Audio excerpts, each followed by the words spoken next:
Bonjour, alors là c'est une aquarelle sur les barques sur le Salaison.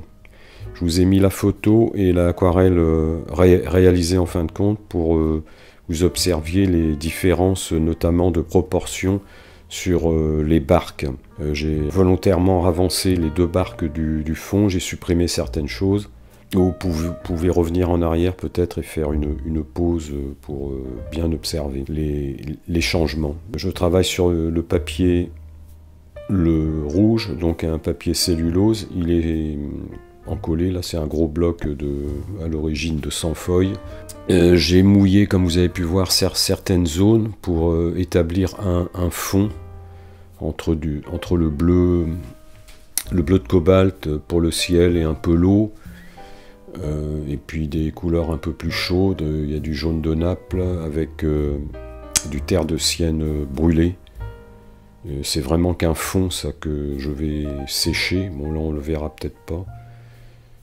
Aux deux tiers verticale et horizontale, j'ai placé donc la ligne d'horizon avec le blanc principalement. Il n'y a pas beaucoup de couleurs qui constitue cette aquarelle.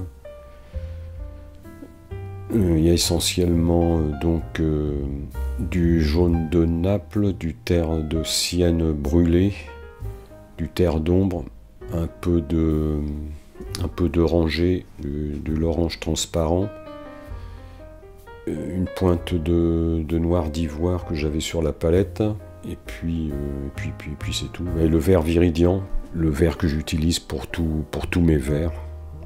Vert viridian avec le vert émeraude, comme on veut, que j'utilise principalement avec du terre de sienne brûlé.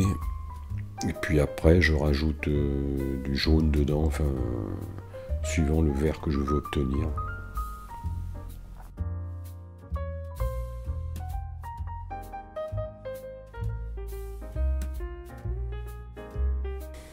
Alors mon papier est légèrement incliné, comme d'habitude. Bon, j'aime pas travailler assis, je travaille toujours debout sur un plan de travail légèrement incliné. Et le fait que ce soit incliné, comme vous pouvez le voir, les grandes... En fait, ça fait des coulures, ça évite un peu les auréoles, en fait.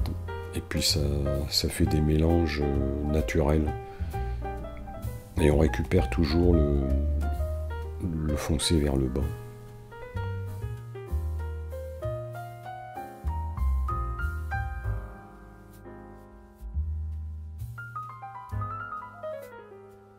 De temps en temps, je touche le papier avec le dos de la main pour vérifier s'il est sec ou pas, si je peux passer à un autre stade.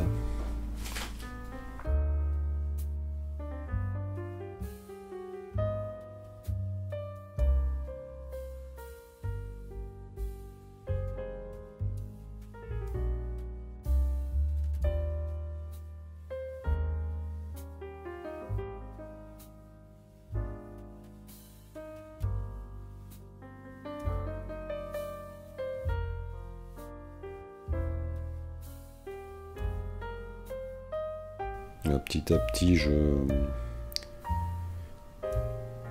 localise ou je fais apparaître des détails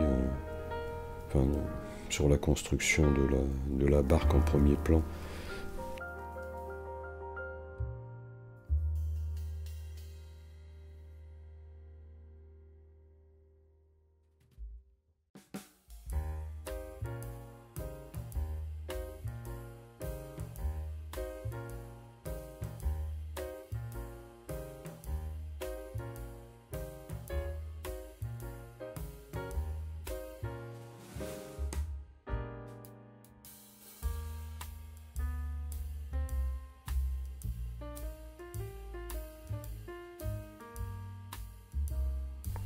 Là, je précise un petit poteau que j'avais oublié au niveau du dessin.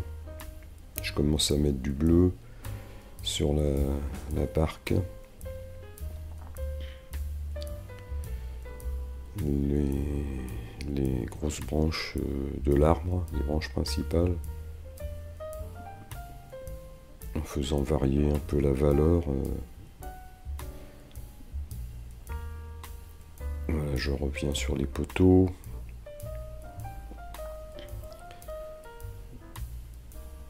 Je traite un petit peu le reflet de l'arbre en respectant les emplacements et à peu près les formes.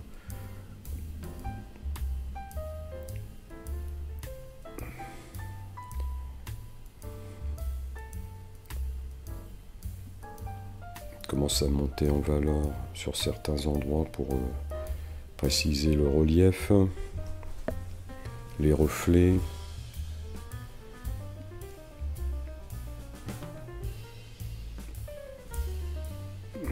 Les reflets, autant que possible, il faut les positionner bien en dessous du sujet réel, on va dire. Là, il y a une passerelle. Voilà. Je ne sais pas si je devais la faire ou pas, la passerelle, mais bon, finalement, je l'ai faite. Bon, là, je sais pas si ça va vite, là, mais j'avais une tache jaune à droite que j'ai remis un petit peu à gauche sur les planches. Pas isoler trop les couleurs.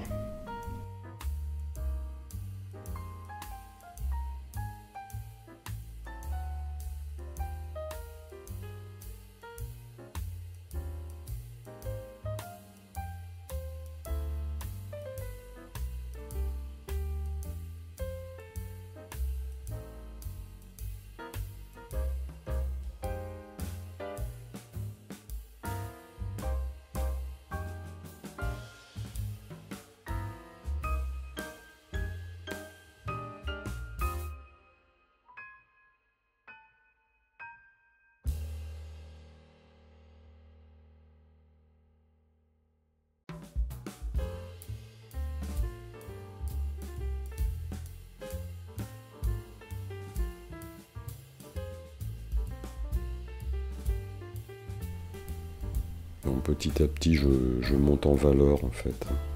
Je crois que là, ça se passe un petit peu de commentaires. Je rentre un peu dans les détails.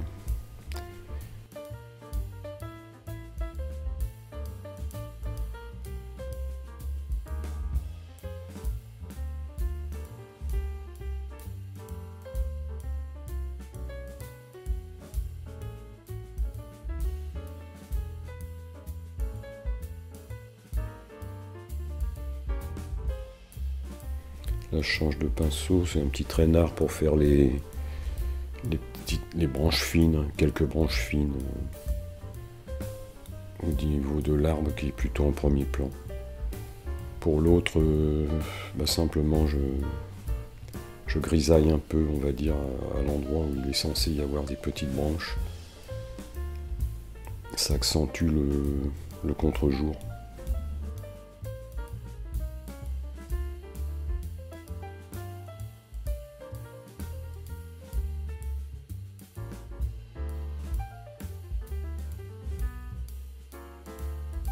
Dans la barque, je vais y revenir souvent parce que au final, il faut qu'elle soit assez foncée. Et à chaque étape, il y a un petit peu plus de relief, de détail qui apparaît.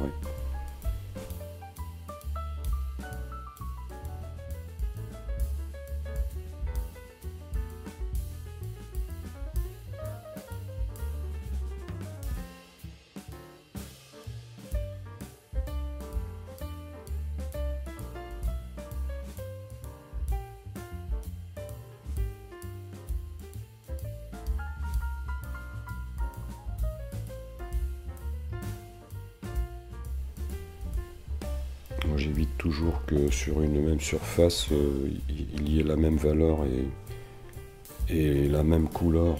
Ça la met de suite plus en relief, il y a moins d'aplat.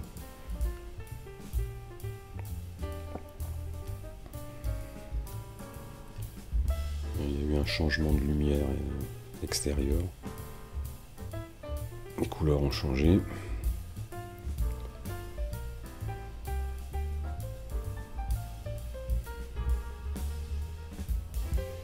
Je force le bleu de l'eau en premier plan, qui correspond au bleu du ciel qui est au-dessus de ma tête, on va dire, sur place. Bon, c'est une photo que j'ai prise moi, comme d'habitude. Ça m'aide beaucoup. Notamment sur l'histoire des proportions, parce que la photo prise avec un portable éloigne les seconds plans énormément.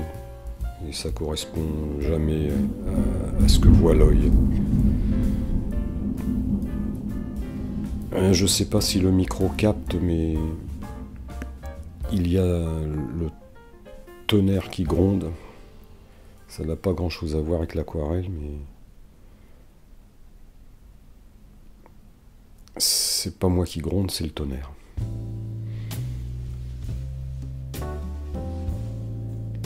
J'ai enlevé mon scotch violet là,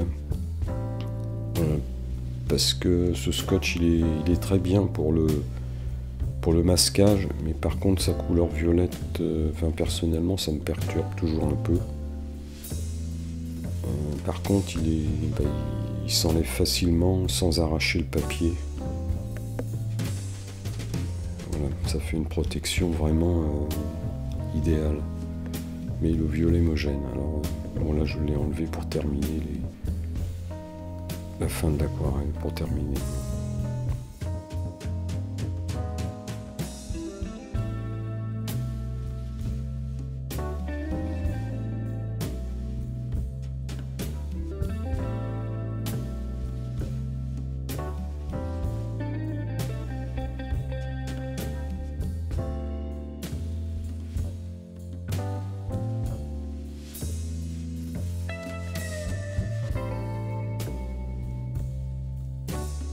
Là, je prends mon pinceau plat pour ouvrir un peu des blancs.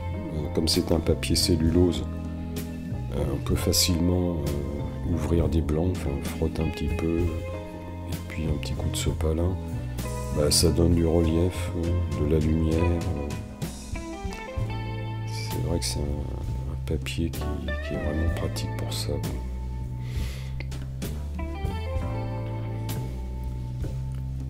Bon, sur la photo, il y a un cordage que j'ai fait après coup sur l'aquarelle.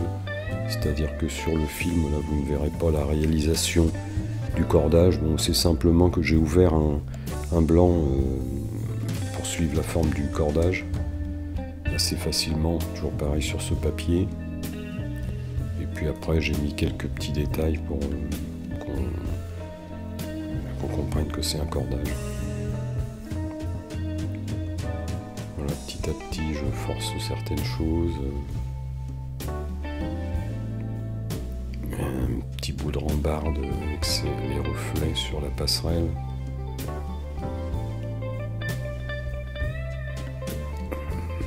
Jamais de trait en continu.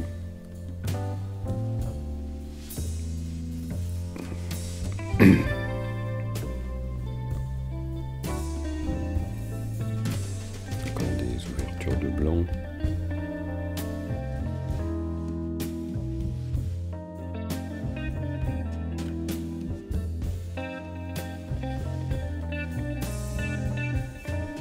Un petit oubli sur le reflet. Force quelques petits trucs. Voilà quelques poteaux qui méritaient une ombre.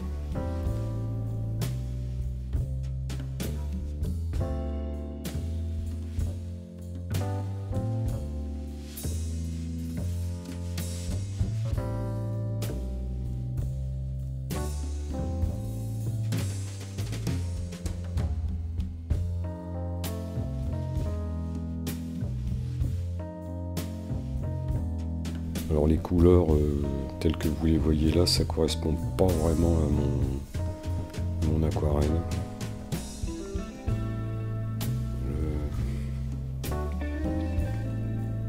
Encore un petit oubli.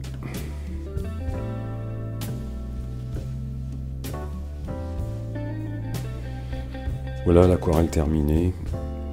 Bon là c'est pas encore vraiment les bonnes couleurs non plus, mais c'est plus près de la réalité que sur l'exécution. Voilà, j'espère que ça vous a plu et que ça vous sera utile. Allez, à bientôt.